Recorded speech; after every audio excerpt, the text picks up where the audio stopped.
আচ্ছা, আপনি কি মানে এমনি দল করার আগে যাত্রায় ক বছর কাজ করলেন? 1 বছর। ওই একটা বছরই ওই কটা দিন, 10 দিন।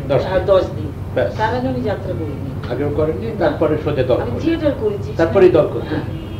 দল করার পর আমরা মানে আমার যে টিম ছিল এত ভালো ছিল যে চিন্তা করা যায় না।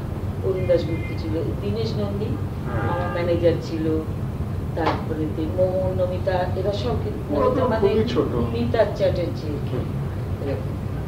আমার দলের বই দাদা কোনোদিন নাকি ফ্লপ নেই। রাক্ষসী পদ্মা, অমর খৈয়াম, বই। হ্যাঁ, সুলাল বাবাকে আমি জিজ্ঞেস করেছিলাম যে বাবা কি বই নেবে এসে, তো বলছি যে কেন, বই কোনটি তুমি যাবে?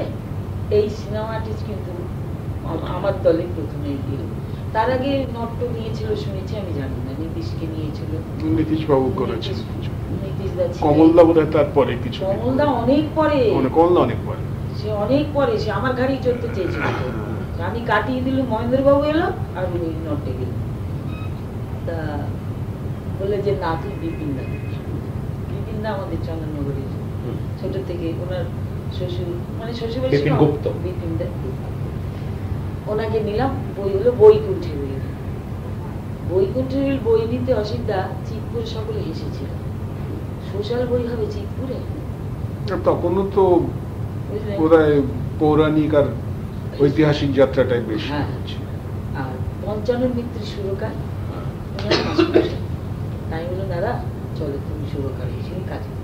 না না, আমি তো উনি শরৎ বাজাতেন খুব ভালো, অসিদ্ধা চেনে, আমার সঙ্গে খুবই ভালো। তাই না, তুমি চল। আমার গ্রুপ যেগুলো থিয়েটারের আর কি, এই আর যাত্রায় শোকির নাচ যেটা আগে ছিল আমি কিন্তু সব পাল্টে দিচ্ছি। এইটা কিন্তু আমি পাল্টেছি। নৃত্য নাট্য যেটাকে বলে, মানে নাটক ঘটনা কাহিনী নিয়ে নৃত্য নাট্য করে নাটক আরম্ভ করা। তো এই বইগুলি যখন আমি নিলাম, আমি বিপিনদাকে বললাম দাদা কি হবে? তো বললো ঠিক আছে কাজ কর। ওর দাদাকে দিতে বললেন আর আমি নিমাই নাই, এরকম করে কাস্টিং করা হলো। দাদা ওই বৈকুণ্ঠের বই করে যারা আমাকে গায়ে ধুতে দেওয়ার মতন করেছিল জানেন। দুর্গাপুরে আমার শো হচ্ছে, প্রথম শো দুর্গাপুরে। তা চিতপুর থেকে সবাই গেছে দেখতে লরি করে করে যে কি এরকম সোশ্যাল বই। আর আমার তখন দলেতে দুটো গাইয়ে, আর শিল্পী রঞ্জন ছিল, সুশান্ত চ্যাটার্জি বলে একজন ছিল, বৃন্দাবন তেওয়ারি বলে এক ভদ্রলোক ছিল, বটাদা ছিল, মানে সব বড় বড় ওরা যাত্রার আর কি। আমি তখন যাত্রার কাউকে চিনতাম না। ওই এত মানে ভালো হয়েছিল যে চিন্তার হয়। আমি মায়া করতাম, এই আর ওই বাণী শ্রীমতী নন্দী ও মা করতো।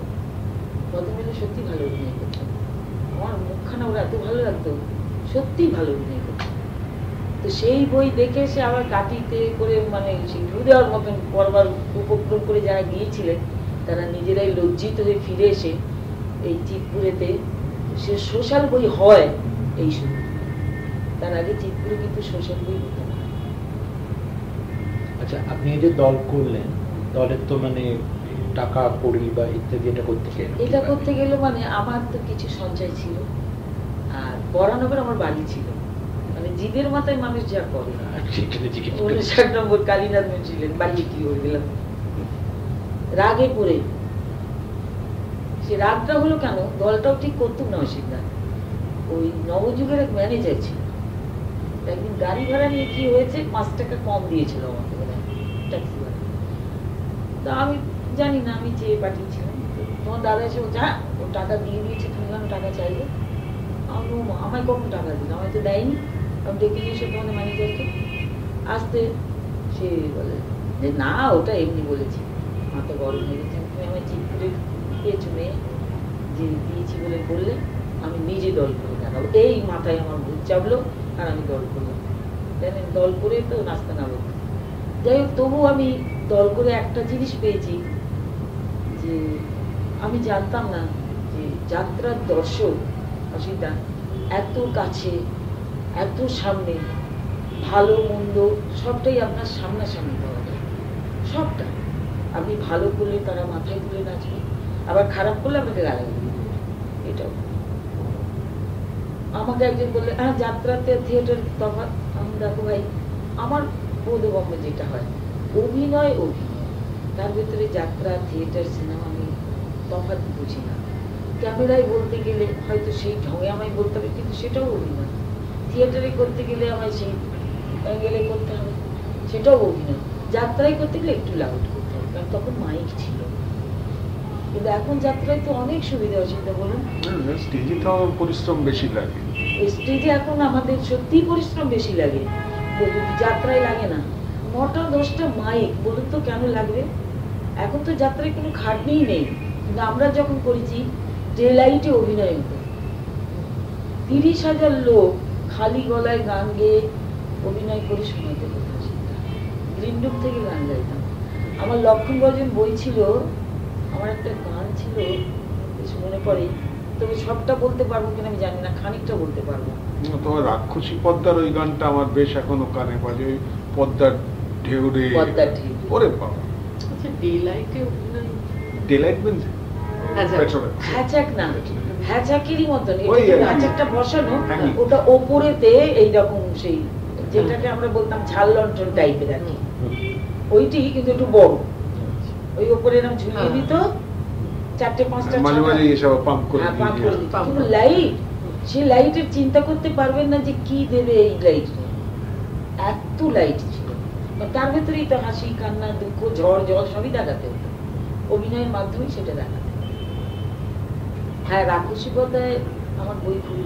আচ্ছা, তার আগে আপনি 62 সালে সিনেমা নাট্য কোম্পানি শুরু করেন, করে প্রথম বছর বৈকুণ্ঠ বিল করছেন, এবং সেটা তো আপনার সাকসেসফুলি হচ্ছে, খুবই সাকসেসফুল। সে বছর একটাই পালা ছিল না, আর কি পালা? তখনকার দিনে একটা পালায় যাত্রা হয় না, এখনো তো নয়। তখন আমি আর কি কি পালা? 9খানা পালার যাত্রা করেছিলাম একেবারে ফার্স্ট ইয়ার। বৈকুণ্ঠ রিল করেছিলাম, ভৈরব বাবুর বই, যেটা যে জীবন্ত কবর বললাম না, নবজিত হয়েছিল, ওই বইটা এনে আমি ভৈরব বাবুকে দিয়েছি। নাজমহল নাম, নাজমহলটাই জীবন্ত কবর নামে আমরা নাজমহল। খুনি বলে একটা বই দিয়েছিলেন। আর সিরাজদৌল্লা, যেহেতু আমাদের বিপিনদা ছিলেন। এটা কি শশাঙ্ক বাবু সিরাজদৌল্লা? হ্যাঁ, শশাঙ্ক বাবু সিরাজদৌল্লা না, শশাঙ্ক সচিন বাবু, শশাঙ্ক বাবু সিরাজদৌল্লা আমি অনেক পরে করেছি। যাত্রা যেটা ছোট করে সিরাজদৌল্লা, তারপরে কারাগার করতে হয়েছিল মামলতা রায়, কারণ বিপিনদা ছিলেন, করতে তো করতেই হবে, এই একটা। তারপরে বই ক্ষুদিত কঙ্কাল বলে একটা বই ছিল, টিপু সুলতান ছিল, মানে বোর্ডেরও সব বই নিয়ে, এই নিয়ে আমি 10খানা বই করেছিলাম। আর প্রথম তেজপুরে আমার কল ছিল, তেজপুরে তখন ওই লড়াই হয়েছিল ব্যাপারে, বর্ডারের কাছে, সব ক্যান্সেল হয়ে গেল। 3 রাত্রির যাত্রা নিয়ে আমরা গিয়েছিলাম। সেখানে আমি অসিদ্ধা তেজপুর থেকে তিনসুকিয়া, ডিব্রুগড়, ডিগবয় এইসব করতে করতে, চিলিমিপুরে সব দিয়ে করতে করতে ধরুন আমি ফিরেছিলাম বৈশাখ মাসে 28 তারিখে। চিন্তা করুন, আমি গেছি পুজোর 7 দিন আগে। আর এক এক জায়গায় 17 দিন, 18 দিন, 15 দিন, 16 দিন এইভাবে শো হতো। যার ভেতরে ইয়ে ছিল সোনাই দিঘি, সব রকম বই। তখনকার দিনে এইগুলো ছিল, যেগুলো এখন। তখন শিল্পীদের সুবিধে ছিল, কারণ মাস মাইনে ছিল, তখন নোয়াট নোকে ছিল, দুবেলা রান্না ছিল, খাওয়া দাওয়া সব। তখন জলপানি কবে ছিল জানো? 1 টাকা 4 আনা, তাও অনেক। 1 টাকা 4 আনা জলপানি, কারণ তখন খাওয়া ছিল তো, সবাইকে খেতে। এই নোয়াট নোপে সিস্টেম তো সেই দিন থেকে হলো। তুমি আমি যখন শিল্পী তীর্থে কাজ করছি, তোমার মনে আছে সেই ঝগড়া হলো, আমি রিফিউজ করলাম, তুমি আমি ছেড়ে দিয়ে চলে এলাম। চলে এলাম, কেন নেবো? আমরা পরিশ্রম করব। তখনও হয়নি, ওরা চালু করার চেষ্টা করছে। তখন চেষ্টা করছে। আমি একটু এই রকম জানেন যে ওই অন্যায়টাকে খুব একটা মেনে নিতে পারি না। তা মেনে নিলে হয়তো আপনি বলছেন আপনার দলে, মানে আপনি বারবার এর আগে বললেন যে আপনি দল করি নাস্তানাবুদ হয়েছে। নাস্তানাবুদটা কবে? এই জন্য হলাম যে দলটা তো সাকসেস। প্রথম বছর না, আমি পরপর সাকসেস হয়েছি। ক বছর?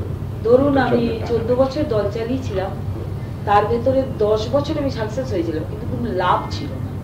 তখনকার যাত্রার বায়না ছিল 1000 টাকা হাইয়েস্ট রেট ছিল, 600, 650, 700, 800 এইরকম। আর তখন মাইনে আপনার 10 দিন যাত্রা হলেও মাইনে দিতে হবে এক মাসের, আর একদিন যাত্রা হলেও মাইনে দিতে হবে। এটি ছিল দুবেলা খাওয়া। এর জন্য টাকা পয়সা আমার কিছু লাভ হচ্ছে না। আর কিছু ধরুন বেইমানিতে, কিছু মারেতে চলে গেছে, এ তো গেছি।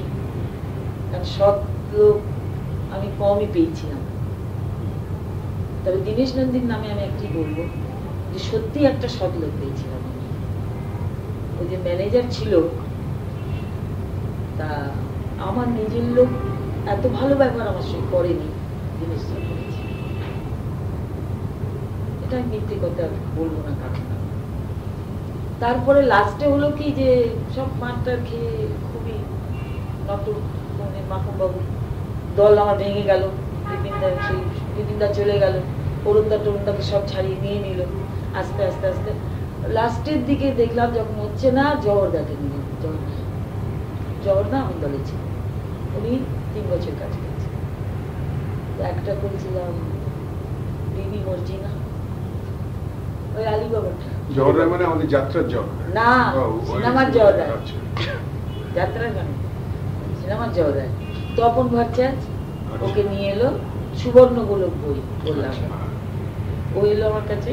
তখন মাইনে বলবো না, কারণ মাইনে তো বলা উচিত না, খুবই অল্প পয়সা পেয়েছিলাম। জওহরদাই এনেছিল। আর একটা বই ছিল আমার, আমি সুলতান হয়েছি।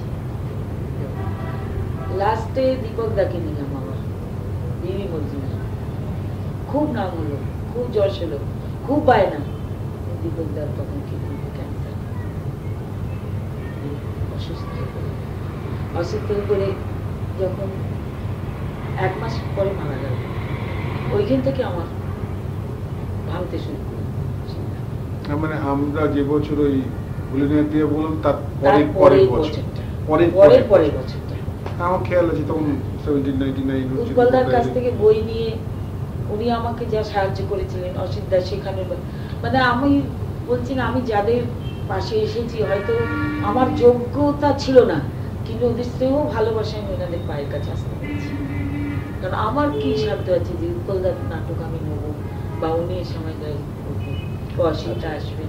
আপনার এইবার একটু বলুন যে এই সময়টা যখন সিনেমা করছেন আপনি, আপনার নিজের যে পার্টগুলো ভালো লেগেছে, কাজ করে আনন্দ পেয়েছেন, যশ হয়েছেন, এরকম পার্ট কয়েকটা পরপর কি কাজে ছিল, কি করেছিলেন, গানের কতটা ভূমিকা ছিল, বা গান তার মনে আছে কিনা?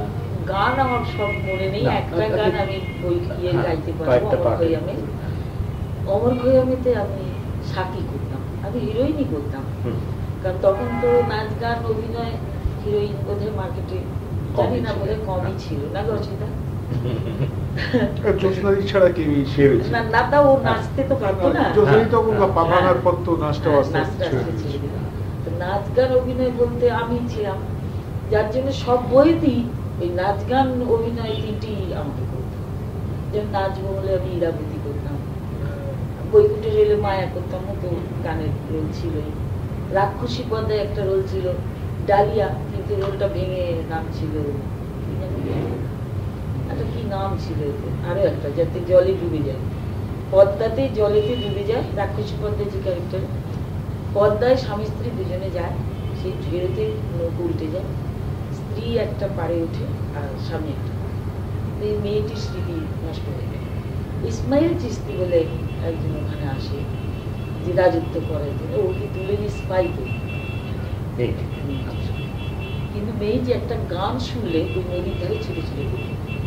চরণ দাস ওর স্বামীর নাম ছিল। চরণ দাস গান গাইত, বিনোদ কুমার ওই গানটি, ও আগে ফিমেল পাঠ করত, বিনোদ রানী বলে ওর নাম ছিল। বিনোদ খুব ভালো গায়। খুব ভালো। আমি ওকে বলেছি মেয়ে গাইয়ে হও, না দিদি। কেন না, ভয় করে। আমাদের অ্যাক্টিং এর মুখটা খুব ভালো ছিল। নাট্যকার ছিল শান্তিরঞ্জন দে, ওনার সত্যি তুলনা হয় না যে এই বইয়ে আমি কি যশ পেয়েছি। তো গাইতো একটা গান, পদ্মার ঢেউরে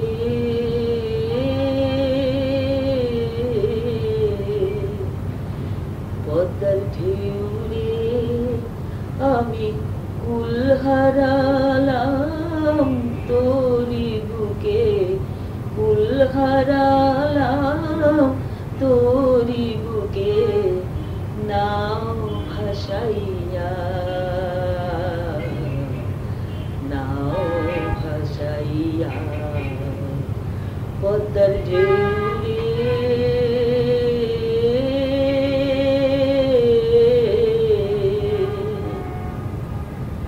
আমার নীলি রতন মানিক ফেরত দিলি চোখের পানি, আমার নীলি রতন মানিক ফেরত দিলি চোখের পানি, বেলা কাটে সেই পানিতে, বেলা কাটে সেই পানিতে, চোখের জলে বাইয়া নাও ভাসাইয়া। এই গানটা শেষ হওয়ার সঙ্গে সঙ্গে আমি ভেতর থেকে গান করতাম, পদ্মারে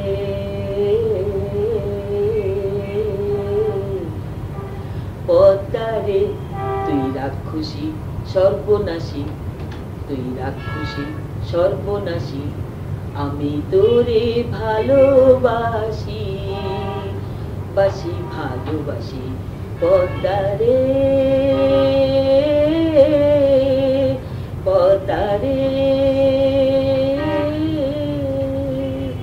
দুটো গান একসঙ্গে ও বেরিয়ে আসতো, আমি ঢুকতাম।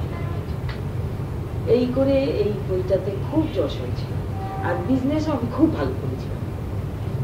তারপরে অরুণদার সঙ্গে অমর খৈয়াম করলাম, উনি অমর, আমি সাথী। এক জায়গায় যেখানে আমাকে নিতে এসেছে বাদশাহ থেকে, যে তখন বিজয় ভদ্র ছিলেন, বিজয় ভদ্র যাত্রা দলে কিন্তু একজন খুব ভালো অভিনেতা, নাম করা মস্ত বড় অভিনেতা। শেষ অবস্থাতে ওর সঙ্গে আমার কাজ করার সুযোগ হয়েছে।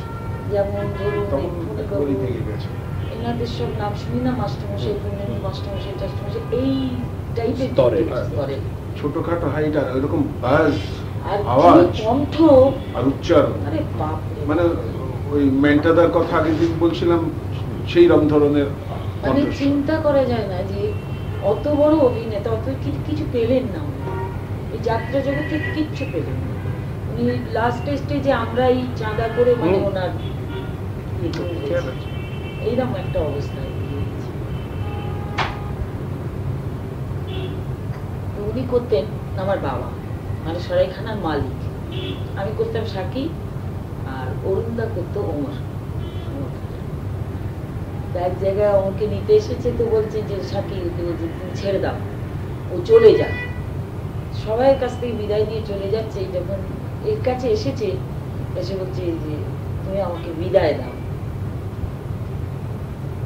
এই বিদায় দিতে পারছে না, অথচ এরকম অরুণদা খুব ভালো কিন্তু কমার্শিয়াল বিজনেস গুলো করতেন। উনি গেটের কাছে এগিয়ে যাচ্ছে, আর আমি পেছন থেকে একটা গান গাইতাম, সবটা বলতে পারবো কিনা আমি জানি না, যতটা আছে মনে আমি বলি।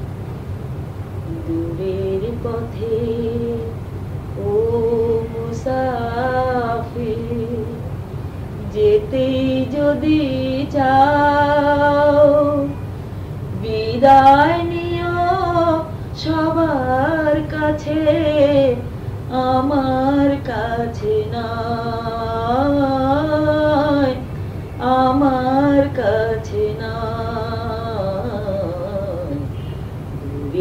পথে ও মুসাফির, আমি দেখেছি যে নতুন দিনের ছবি, তোমার চোখে তারায় তারায় ও গো আমার কবি, ও গো আমার কবি। সে মধুর স্বপন তুমি দিও না ভেঙে, সে মধুর স্বপন তুমি দিও না ভেঙে, সেই তোর সঞ্চয় আমার কাছে নয়, দূরের পথে ও মুসাফির। তো ওই বইটা তো আমার খুব যশস্বী। আর এদিকে মারোয়ারি হিন্দি বই তো কৃষ্ণ করে খুবই জোর হয়েছিল। এক বাক্যে মানে বড় বাজারে বলতে গেলে কিষেনজিকে আমার নামটাই পাল্টে দিয়েছিল ওরা, কিষেনজি কিষেনজি করে।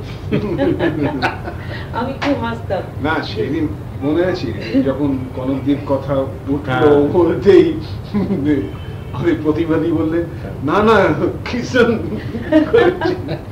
নামটাই পাল্টে দিয়েছিল আমার কিষেনজি বলে।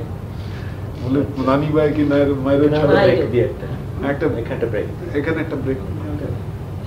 তারপরে ওই ফেজটা না, এবার যে কনকদীপ বলছিল ওই প্রথম 10টা বছর খুব সুনাম হয়েছে কিন্তু অর্থ খুব হয়নি, কিন্তু ক্ষতিও হয়নি। এবং শেষে যে ওই 4টে বছর, ওই 4টে বছরটা একটু শুনতে চাই। ওই 4টে বছরের ভেতরে আমার হাজবেন্ড মেন্নান্দুল তোমার দাদা আমাকে তো কোনো কথা বলতে দিতেন না, বলতো মেয়ে ছেলে কেন তুমি দলে কথা বলবে, সাধারণ ব্যাপার। আর বিয়ে করা তো জানি না অভিনয় জগতে এসে বিয়ে করলে কি হতো বলতে পারছি না, তবে বিয়ে করা যেহেতু চুপ থাকতে হতো। তখন আমার দেওর এরা সব এসে অভিনয় করতেন আমার দলে, অসীম কুমার, সীমা, এরা সবাই ছিল। দিলীপ চ্যাটার্জিও আমার দলে কাজ করেছে 4-5 বছর। তা তোমার দাদার কোনো হিসেব পত্র ছিল না, সেটা তো আমি জানি। হ্যাঁ ছিল না তো, কাজী কে কি কাকে টাকা দিচ্ছে, কে নিয়ে যাচ্ছে, এই কোনো হিসেবই তার থাকতো না। কেউ বললে দাদা 200 টাকা দিন, তো দিয়ে দিল, কিন্তু কোনো লেখা নেই।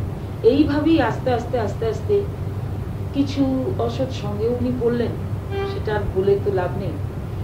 আমার দেওর বা আরো পারিপার্শ্বিক কিছু লোক এলো যারা ঠকিয়ে তার মাথায় হাত বুলিয়ে যা হয় এই লাইনে এই করে সব গেল। লাস্টে যখন আমি ধর্মনগর থেকে ফিরছি, দীপক না আমার দলে সে বছর, মোহনও আমার দলে। সে বছর কি কি পালা ছিল? সে বছরে ছিল আমাদের আলিবাবা, ওইটা বিবি মর্জিনা নাম দিয়ে করেছিলাম, ওইটা ছিল। রাক্ষসী পদ্মা ছিল, আর একটা কি নাটক ছিল, নামটা ঠিক মনে হতো, সাধু তুকারাম। হ্যাঁ, বড়বাবুর লেখা সাধু তুকারাম, লক্ষণ বর্জন, এই নাটক 4টে ছিল। আরো তো পুরোনো নাটক সব হতোই। আমি যখন ফিরছি আমার ঠাকুরপো বললো যে এরকম লস টস হয়ে গেছে, তো ফেরাতে যাবে না, কি করবে? তো ধর্মনগরে আমাদের একজন জানাশোনা করছিল, আমি ওদের কিছু লোন করে স্টাফ নিয়ে আমি ফিরলাম। দীপক দা ফিরে এলো, আসার পর। ধর্মনগরটা কোথায়? এটা হচ্ছে আসাম, কাছাড়। আসাম না, কাছাড়। কাছাড়ে ধর্মনগর, ত্রিপুরা কাছাড় বর্ডার। ত্রিপুরা কাছাড় বর্ডার ধর্মনগর। কারণ ওই দিকেই বেশি তখন হতো। ওখান থেকে ফেরার পর দেখলাম মোহনবাবু তখন গণেশ অপেরা লিজ নিয়েছে। এই ধর্মনগরের কথাতে মনে পড়লো, আমারও যতদূর আমার স্মরণ হয়, তোমার শ্রীমা নাট্য কোম্পানির একটা খুব ভালো বাজার ছিল ত্রিপুরা, কাছাড়, আপার আসাম। কেন ওই দিকের দর্শকরা বোধহয় এই নাচ গানটা একটু বেশি পছন্দ করে, এবং তোমার দলের প্রোডাকশন গুলো নাচের একটা আলাদা ছিল।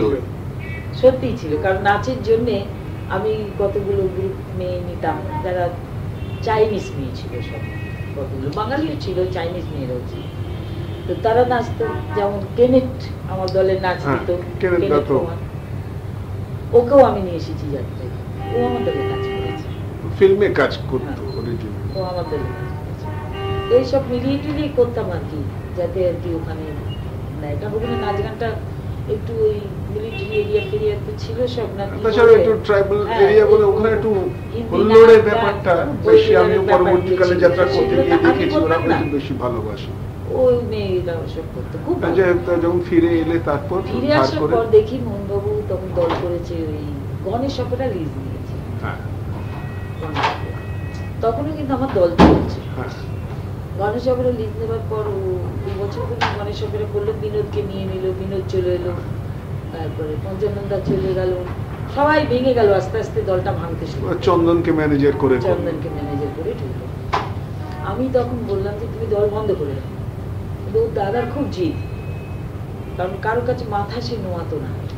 এই প্রসঙ্গে কনকদি বলতে হয়তো সংকোচ হবে, কনকদি বলতে পারবে না, কনকদির কথা আমাদের কাছে সম্পূর্ণ হবে না যদি না দুলালদা, নন্দ দুলালদা সম্পর্কে কিছু আমরা জানি। আমার খুব অল্প স্প্যানে ক্লোজলি কাজ করা, কিন্তু দীর্ঘ স্প্যানে আমার 14 বছরের যাত্রা সক্রিয় এবং তার আগে পরে সব মিলিয়ে ধরা যাক প্রায় 25 বছরের যাত্রার সঙ্গে যোগাযোগে দুলালদা আমার কাছে অত্যন্ত, নন্দ দুলালদার আমার কাছে অত্যন্ত একজন শ্রদ্ধাভাজন এবং অত্যন্ত ভালোবাসার মানুষ ছিলেন। 6 ফুটের মতো লম্বা ছিলেন, বিশাল চেহারা, তার ভাই মোহন চ্যাটার্জিকে দেখে তার চেহারাটা কল্পনা করা যাবে না, এবং তার ওই যতখানি চেহারা ছিল তার বুকের ভেতরটা ছিল ততখানি তার চেয়ে বড়, এবং খুব হাঁক ডাক করে কথা বলতেন, আস্তে কথা বলতে পারতেন না, এবং যারা না চিনত, আলাপ যারা হয়নি তারা প্রথমে একটু সমীহ করবে, কিন্তু যদি একটু আলাপ হয়ে যায় তো তার মাথায় কাঁঠাল ভাঙতে কোনো অসুবিধে নেই। কারণ আপনি যদি একটু করুণ করে 1 ফোঁটা চোখের জল ফেলেন, সেটা শুনতে শুনতে দুলালদার তখন 10 ফোঁটা চোখের জল পড়ে গেছে।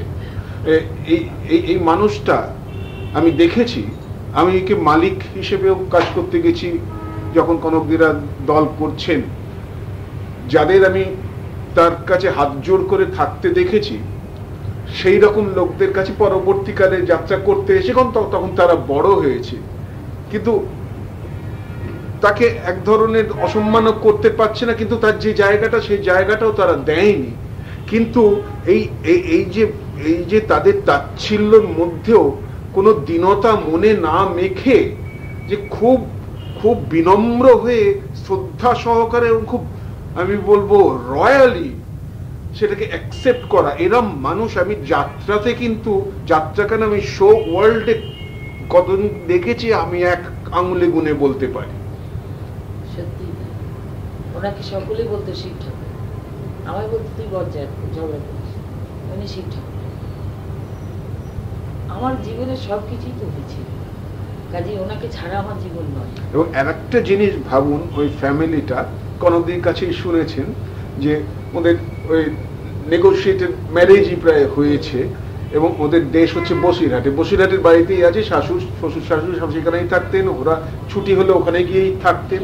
বসিরহাটের একটি গ্রামের একটা পরিবার বাংলাদেশের ওই 50s বা মিড 50s তখনও যেসব সংস্কার ছিল সেইটা নিয়েও একজন অভিনেত্রীকে অ্যাকসেপ্ট করছেন এবং বলছেন হ্যাঁ অভিনয় করবে, এবং স্বামী সম্পূর্ণ সঙ্গে দাঁড়িয়ে, এটা একটা খুব এক্সেপশনালি রিমার্কেবল ঘটনা। আমি বলবো এরকম কপাল নিয়ে এদেশে খুব কম আর্টিস্ট জন্মেছে। আমার কপাল বলছি না, আমি একদিক দিয়ে সত্যি খুব সুখী এই ব্যাপারে, তা নইলে হয়তো আমি পারতাম না, অভিনয় থেকে আমার সরে যেত।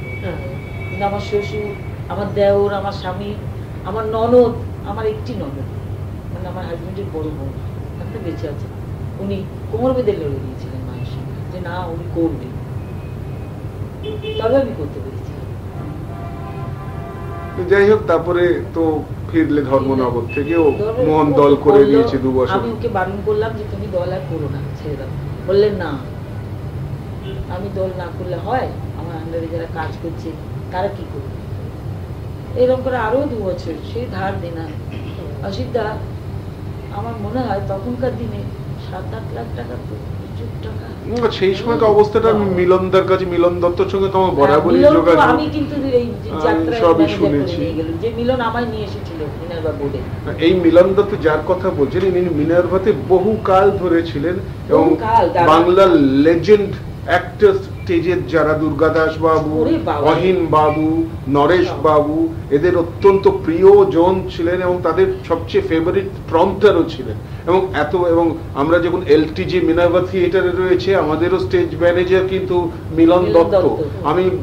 আমি ভারতবর্ষটা খানিকটা বলতে পারি, আমি জানি না পৃথিবীতে এরকম এফিশিয়েন্ট এবং বিনম্র স্টেজ ম্যানেজার। যদি আমরা ঠাট্টা করে বলতাম মিলন দত্তকে, যদি বলা হয় মশাই 3টে শো, এখন 2:37 বাজে, কিন্তু শোতে আমার একটা বাঘের চোখ দরকার, উনি একটু স্ট্যামার ছিলেন, তোতলে বলতে আচ্ছা দেখছি আপনি কিন্তু 3টে বাজে 1 মিনিটে বাঘের চোখ পেয়ে যাবেন, এবং তার জন্য যে তিনি কৃতিত্ব দাবি করবেন এরকম কিচ্ছু না।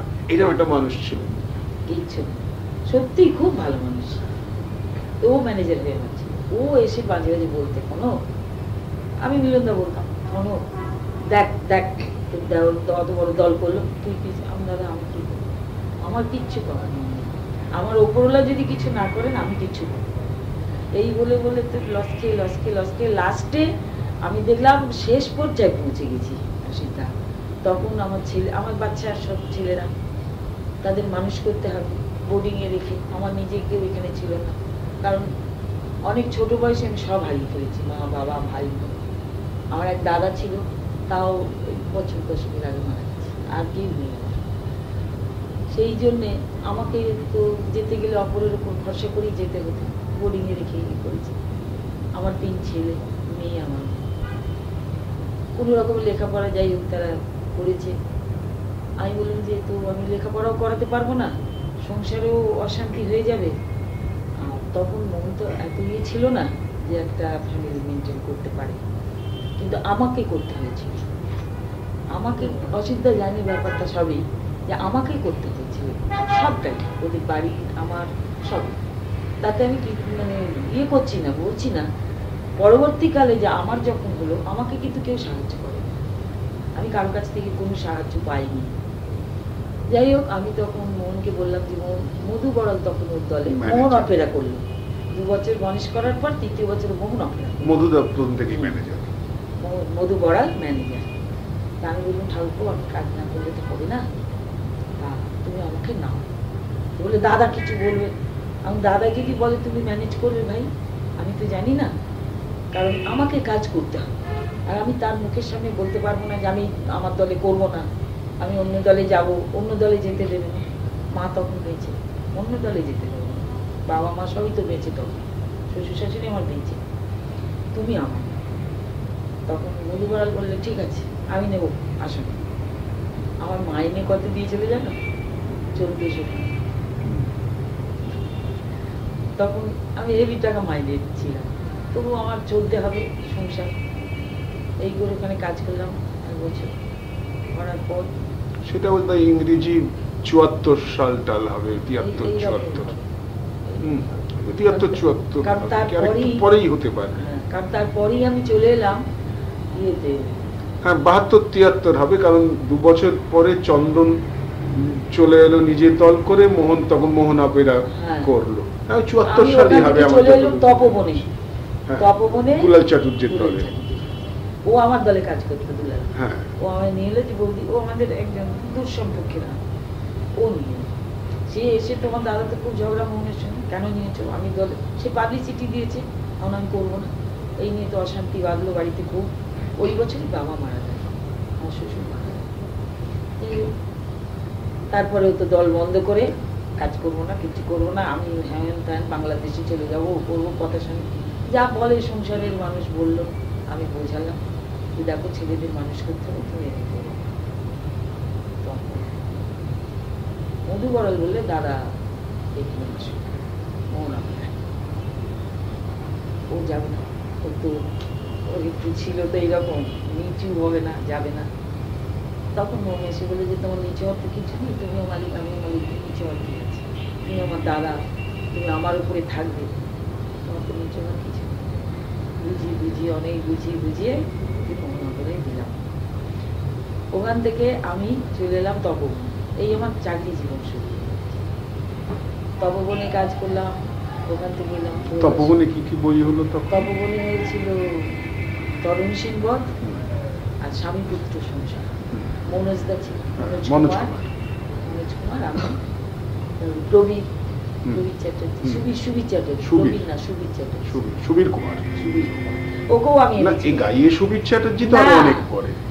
তো অনেক, তো আমার হাতে আরো আগে এক সুবীর চ্যাটার্জি ছিল, সুবীর কুমার সত্যম্বর থেকে। না, ও আমার দলে কাজ তাও সত্যম্বর আমার সঙ্গে কাজ করেছে। তারা বলছি সিনেমা নাট্য কোম্পানি। এই ওমর খৈয়ামেতে ওকে এনেছিলাম একটা হিরো রোলের জন্য। তা ও এলো, ওই সব কাজ করলাম ওখানে। ওখানে আমার কোমরে লাগলো, লেগে ভেঙে গেল কোমরের হাড়। তো দুলাল আমার 3 দিনের মাইনে কেটেছিল, জানো। আমি আর করি, আমি নাম করবো, কাটলি না। এদিকে বর্দা গেছে আমার বাড়িতে ওদের পিগুদার বই আবদাল্লাহ মর্জিনা করার জন্য। বর্দা মানে নিউ প্রভাষা? হ্যাঁ, নিউ প্রভাষা পেলের মালিক। 3 কোটি গুছাই। আমার দাদা, আমি তো তখনও কাজ করি না। বলে এই তো তুমি 2 বছর তো করছো না, 1 বছর তো মোহনে করেছি আর 1 বছর তপবনে করছি। তাও গিয়ে মাকে কুপটি পাঠিয়ে ওরা আমাকে নিয়ে এসেছিল। তখন তোমার দাদা বললো যে না, তুমি যাও, আমি মাকে বুঝি। হ্যাঁ, আর তাছাড়া বর্দা ছোটদার দল তো। হ্যাঁ, তুমি যাও। আর সত্যি প্রভাষকেরা তখন একটা এত ভালো মুভি আর এত ভালো মানুষ ছিলেন। ভবিষ্যতে দেখো কোথায় কি মানুষের হয়ে যায়। ওই আমি এলাম, আবদাল্লাহ মর্জিনা করলাম, প্রচুর নাম করলাম, ওরাও পয়সা পেল। ওই যাত্রার লোক নাকি আর একটা দল করলো। হ্যাঁ, পরে যেটা রমেন বসু মল্লিককে দিয়ে। হ্যাঁ, দল করলো। আমি ওখান থেকে চলে গেলাম শান্তিদার কাছে, তরুণ। ওখানে গিয়ে বই করলাম 8 ঘন্টার লড়াই আর আগুন জ্বেলে দিল, লেলিন, হিটলার। 8 ঘন্টার লড়াই মানে ওই মে দিবস নিয়ে যেটা হয়েছিল। লেনিন ছিল, হিটলার ছিল, তো রিপোর্টারে থাকতো। যে কটা বই ওনার আছে শান্তিদা রাখতেন 2-3টে বই সব। আগুন জ্বেলে দিল। আগুন কোথা থেকে এলো? ওই প্রমিথিউসকে নিয়ে একটা এক্সপেরিমেন্টাল নাটক করেছিলেন শান্তিবাবু। ওখান থেকে তোমাদের সঙ্গে শিল্পী দিনেশ। শিল্পী তীর্থে আমি 2 বছর ছিলাম। আমি একসঙ্গে ছিলাম। ওখান থেকে চলে গেলাম বনবাণী। শিল্পী তীর্থে কি কি বই করলে? বই আমি করেছি ওখানে, কবি করেছি, বইজিবাওরা করেছি, তারপরে আরো কি করলাম, কড়ি দিয়ে কিনলাম, তারপরে আসামি হাজি, এই তো ইয়েতে অগ্রগামী ওখান থেকে অগ্রগামী আসামি হাজি। মানে তখন তো আবার ভিলেন করলাম। আগে প্রায় করতাম, ভিলেন করলুম, কমেডিয়ান করলুম, অসিন্তার সঙ্গে কমেডিয়ান করলুম, এইসব করে মানে বিভিন্ন ধরনের রোল। যেহেতু আমি প্রথম থেকে হিন্দিতে শিখেছি, এটা কিন্তু ওনাদের কাছে আমি খুব কৃতজ্ঞ যে বিভিন্ন ধরনের রোল আমাদের করিয়ে করিয়ে এমন করিয়ে দিয়েছিল যে কোনো রোল করতে আমার বাধা লাগবে। ও টাইপ বলুন, ভিলেন বলুন, ব্রাইড বলুন, ছেলে বলুন, মেয়ে বলুন, সব বলুন, মানে সবটাই ওইখান থেকে কিন্তু আমার প্র্যাকটিস অসুবিধা, সবটাই শিখেছিলাম। তারপর ওখান থেকে শিল্পী তীর্থ থেকে এলে গণবাণী, নিরুনাগের দলে। কোন বইটা তখন? ওখানে আমি করলাম, প্রথম করলাম পাগলাটাই, বণিকবাড়ির বউ, তারপরে পাগলা ডাক্তার, তারপরে অজিতেশ দা, ছন্দা, মুগলে আজম, অজিতেশ দা 4 বছর। কি চরিত্র মুগলে আজম? আমি করতাম ছন্দার মা, ওই ওই নাচ গানের, এই নাচ গানের সব করে দিয়ে কিনলাম, এতে শাশুড়ি করতাম। গণবাণী থেকে কোথায় গেলে? গণবাণী থেকে আমি গেলাম বোধহয়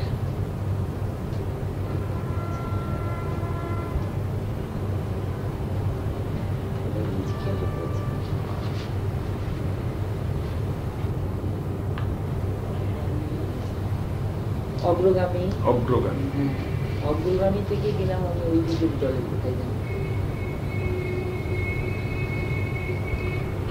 অত মনেও রাখতে পারছি না। আর্য তো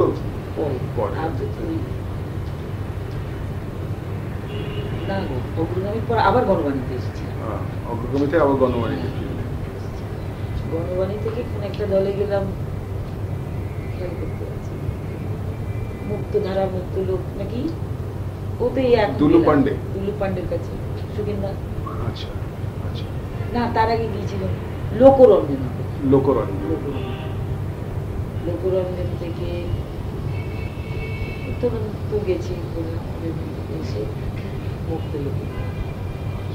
সুগন্ধা গেল, জাতির চেয়ে মানুষ বড়। হ্যাঁ, সুগন্ধা ছিলেন ওই জ্যোৎস্নাদি। আমি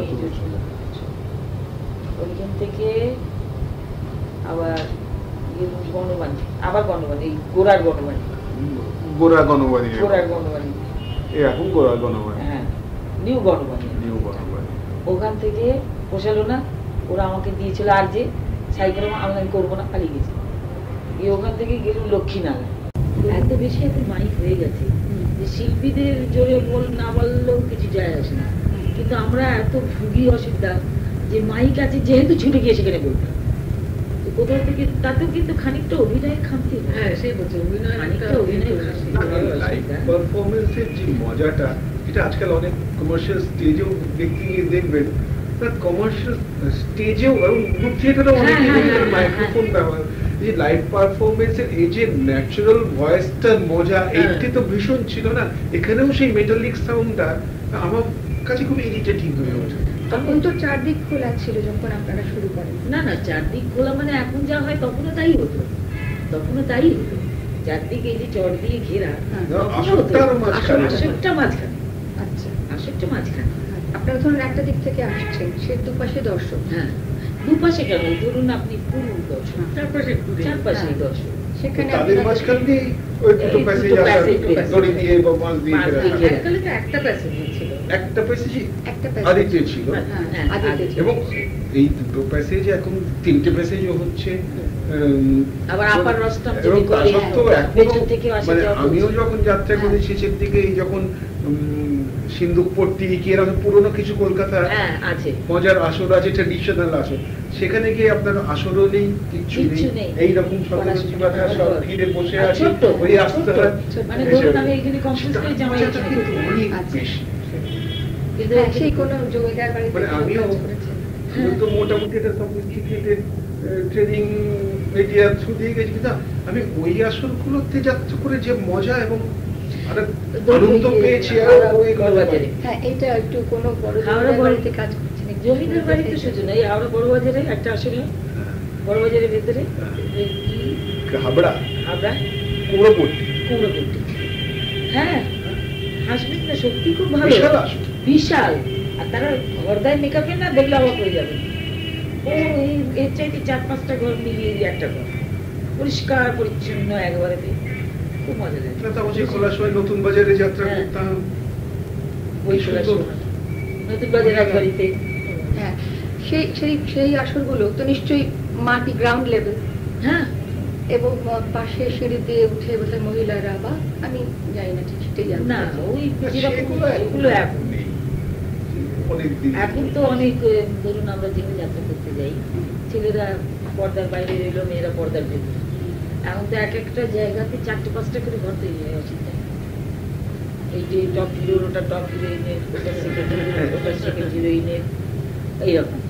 এই যে মেয়েদের, জেনারেল স্টাফের। আমিও যখন যাত্রা করে এসেছি তখনও দেখেছি মোটামুটি আমাদের একটা দ্বারা part এটা কালো কাপড় দিয়ে ঘেরা আমি থাকে, থাকি মেয়েদের বাড়ি।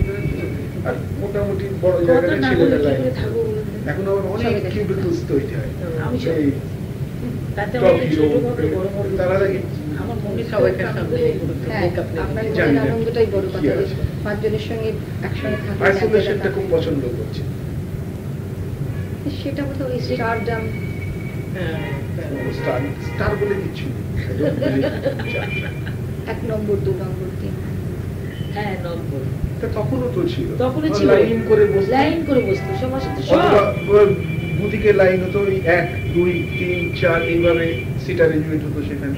সব নিচে বাক্স থাকতো, বাক্স সুন্দর। নিয়ে নিয়ে বসে। বাক্স নিয়ে বসাও ছিল, আমি কখনো বাক্সে না, বসিনি, আমি বলছি না, সবসময় মাটিতে বসেছি। এখন সেগুলো উঠে গেছে, বাক্স বাক্স নিয়ে এখন আর বসার নেই, একদমই নেই। বাক্সতে আমি বসিনি। সত্যবারের প্রথম যখন এসেছিলাম, 2-3 দিন আরো শোনেন না আমার সত্যবারের প্রথম যখন এসেছেন কোন বছর হবে? আমি ৭বার অভিনয় করলাম ইংরেজি, সেটা 75 টাইম একদিন রাত্রে যাত্রাতে আমরা নতুন 3 জন একসঙ্গে আসি, 4 জন, আমি, পিকলুবাবু, রঘুনাথ দাস মিউজিক ডিরেক্টর, আর সমরেন্দ্র ঘোষ, সমরদা লেখক গীতিকার।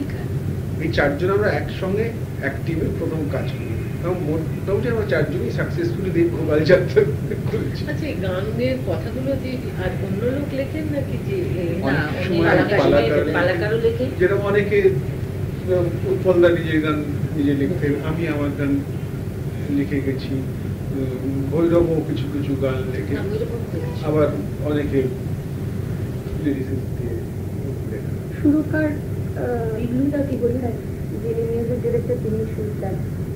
না না, তা খবর না।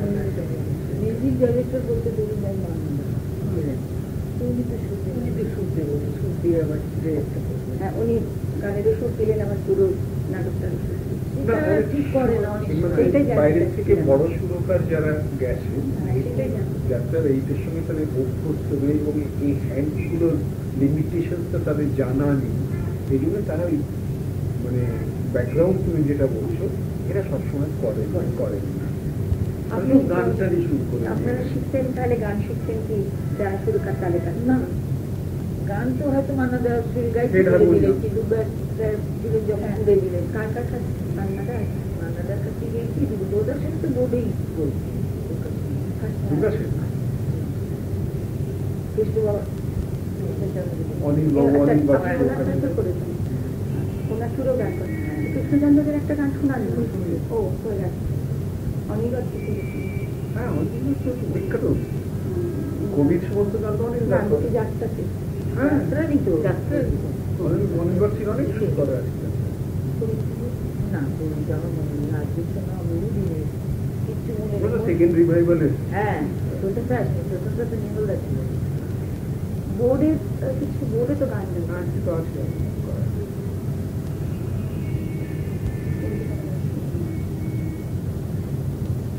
তাহলে অনেক রকম সফল গেছে, গান, অভিনয়, নাচ, কোনো দিকে আমরা সবাই আন্তরিক ধন্যবাদ জানিয়ে আরো দীর্ঘ অভিনেত্রী জীবন কামনা করে এখানে আমরা আমি যেন এই তাড়াতাড়ি চলে যেতে পারি, না, ও টিকিটে যে ডেট লেখা আছে, যে গাড়ি অ্যালট করা আছে তাতেই যেতে হবে, কারণ ইচ্ছের ওপর নেই।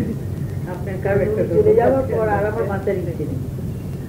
2 বছর হলে